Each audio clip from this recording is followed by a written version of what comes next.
Just look at this fascinating map from a Zapotec community, Santa Maria Guelace, in the valley of Oaxaca. It dates from sometime around 1690 or afterwards, probably in the late Spanish colonial period, as it reflects some struggles over land that were characteristic of that time period. Indigenous cultural survival depended upon having continued access to agricultural land, where maize and beans and other crops could be grown to feed families. But after Europeans invaded and colonized this region, introducing unknown germs that led to periodic epidemics and the reduction of the local population, the colonizers gradually began building up their own agricultural and stock-raising estates, taking land away from native communities. Some communities also struggled with each other over land. Guelace is one such community. Guelace is the focus of this map, and its church, dedicated to St. Mary, looms large at the center of the map. The neighboring community of Tlacochahuaya, also a Zapotec town, was pushing out its boundaries in the 18th century. It appears in the lower right area of the map, which is the northeast corner, and its church is in the very corner. A great many of the houses that might seem to belong to Guelace at first glance actually belong to Tlacochahuaya, as the little bits of texts, or glosses, on the map tell us. Another smaller neighboring town, called San Francisco La Chigolo, whose church appears just west of Tlacochahuaya, lost even more land in this period of struggle, and it came to be surrounded by Tlacochahuaya on 3 sides and by a private estate on the 4th side. So the town of San Francisco ended up with almost no land to farm. Adults from that town who survived the epidemics would have had to go seek work on the neighboring estates in order to feed their families. The private estate that was closing in on San Francisco appears on our map as a labor, which was a large agricultural parcel measuring 2,100 acres. This labor belonged to the Guelace family. The main building of the labor has a pointed tower and ornate archways across the front. A worker, perhaps someone who has harvested produce, sits in front of the building, bent over with a large basket on his back. He looks tired. Nearby, we see another man with a heavy pack and a walking stick, possibly coming in from the fields. The Guelace family name serves as a label on another building on the map at a place called Lotobo. This was an estancia, or a stock-raising enterprise. Interestingly, stock raising is visually indicated by the drawing of a cow near the building, with the cow serving almost as a glyph to represent stock raising. In its heyday, the Guelace family owned thousands of cattle, sheep, and goats, plus a fair number of horses. These animals would have been wandering around, often trampling the cornfields of indigenous communities. At some point, the private estate that belonged to the Guelace family fell into the hands of the church, and today it is in ruins. Perhaps the local people saw this as a kind of poetic justice. Guelace suffered without enough land to feed its people. Eventually, some other neighbors showed the community some kindness. The Dominican friars, who lived at a monastery in Tlacochahuaya, gave Guelace some of their land. And an hacienda, or private estate, named Los Negritos, ceded some land to Guelace as well. We believe the name Negritos, small black objects, comes from some trees that produce a small black fruit. 2 árboles negritos appear on the map. When we visited this town in 2007, we walked out to see the Negritos trees. The members of the municipal council showed us the way. They explained that every year at harvest time, an altar was set up at the side of one of these 2 old trees to give thanks for the bountiful food of the harvest.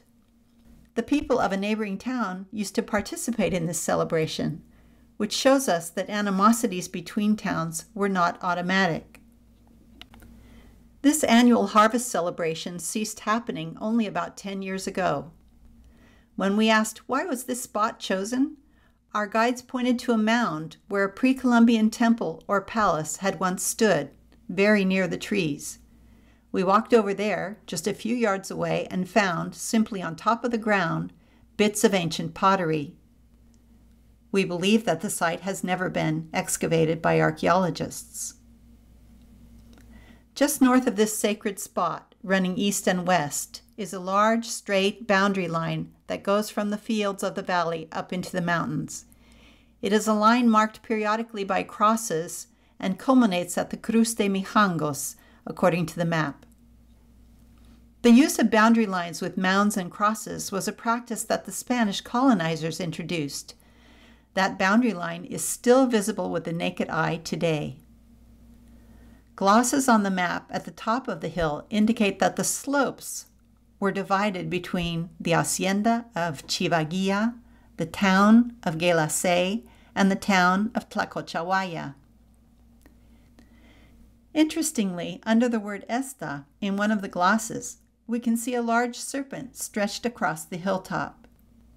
The presence of this huge snake may suggest an indigenous person participated in the authorship for the map, even though the texts are in Spanish. Of course, the residents of Guelace today are bilingual in Zapotec and Spanish, and perhaps that was the case in the late colonial period too. Serpents were regular features on native maps, and they play a major role in pre-Columbian beliefs about the creation and sustenance of life. Other indicators of indigenous authorship include the presence of a scorpion to the right of the church, that's on the north side, and a monkey on the far northern edge of the map. Monkeys are not native to this region. One wonders if some escaped companion to an organ grinder or a character in a local legend is featured. Monkeys were also day signs in the pre-Columbian calendar. Indigenous mapmakers were far more likely in this period to include creatures from the natural world than cartographers with European training who were making these kinds of maps as well. A second oversized serpent can be seen in the upper right or northwest corner of the map, coiled and looping over a tree. A bent-over old man with a cane appears nearby, as does a child or young person with an animal on a rope. Below the coiled serpent, we see a woman holding the hand of a child. These scenes of daily life infuse the map with great human interest. Other wonderful activities on the map that convey a sense of the kinds of things people might be doing in Guelace in the 1700s include a man planting seeds in a field, possibly with open furrows made by an ox. This appears just north of the church.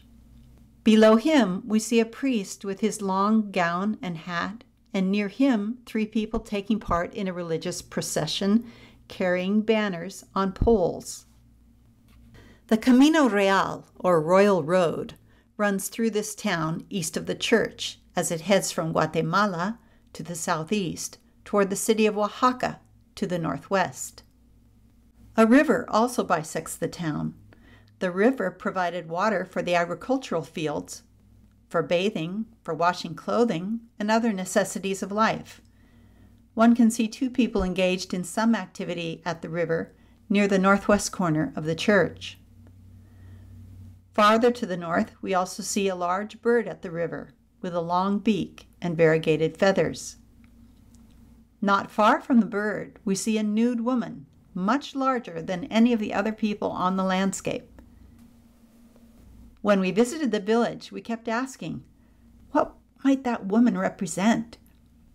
We finally found a school teacher who told us some local folklore about this figure. Bueno, según nuestros antepasados, nuestros padres más mayores, cuentan que hace años y todavía en la actualidad se aparece una mujer que aquí se le conoce con el sobrenombre o nombre de Matlacigua. Es una mujer que se aparece de repente en los caminos y a las personas a veces se las lleva caminando, pero se les aparece en figura de otra persona que conocemos, ¿sí? Entonces creen que es alguien que conocemos, la vamos siguiendo, y ya después de un determinado tiempo reacciona uno y se da uno cuenta que está perdido en un lugar lejano, del cerro o otro lado. Ese es lo que nos han contado nuestros abuelos, padres, tíos, y por eso sabemos de la Matlacigua. Interesante. Entonces era un peligro. Sí. Como la Llorona. Algo así parecido. Parecido a la Llorona. Y dice que se aparece por estos rumbos donde dice acá el paso del Tule. También por los caminos del Tule casi aparece. ¿Y sigue apareciendo o ya no aparece esa todavía. persona? Todavía, en algunos casos ahí de mi comunidad, como yo vivo en Rojas, hay personas que transitan, que compran pastura en el Tule y se les aparece y se han llevado así algunos. Pero sí, todavía la Matlacigua. Interesante.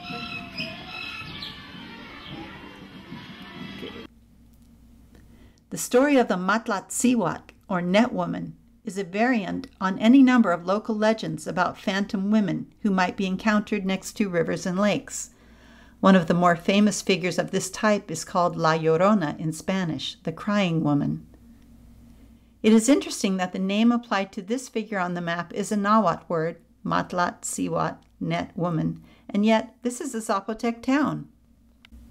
Perhaps the school teacher did not know the Zapotec word for a story that crosses ethnic lines. It may be that Nahua colonizers who came on the scene during the 15th century expansion of the Aztec Empire introduced the legend of Matlatziwat. Or perhaps this lore came from Nahuas in the area during the Spanish colonial period. It's something of a mystery and one of the things that makes this map so intriguing.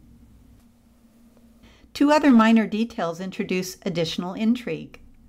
One is a figure on the map who appears just a bit to the north of the farmer seeding the field with his ox. This seems to be a man holding up a sword in a stance that suggests he could be ready to fight. Does this symbolize the tensions in the struggle over land? Also, to the left of the boundary line that runs up the mountain, we see a man standing with his arms extended, and in one hand he seems to hold a staff, something like the staff of a fiscal, or local indigenous religious official. His stance is also reminiscent of the town founder in a series of contrived maps made and distributed around Mexico by a man named Manuel Ramirez de Arellano in the late 19th and early 20th century, but with early 17th century dates inserted into them. I do not mean to imply, though, that this map from Guelace is contrived, just that this type of town-founding figure can be found standing on the landscape in a range of manuscript maps.